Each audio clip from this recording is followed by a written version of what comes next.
Voluntaryong misurrender sa PNP si kanhi Senador Ramon Bong Revilla. Subay sa gipagulang arrest warrant sa Sandigan Bayan 3rd Division bato kaniya og laing unom ka mga individual nga nalambigit kalabot sa kasong graft og malversation kalabutan gyapon kasama sa anomalosong flood control projects.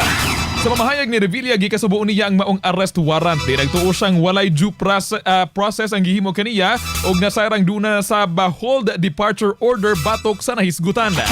Atong minaw na nahimong tipik sa mamahayag ni kanhi Senador Bong Revilla. Nakakalungkot po, parang wala yatang due process.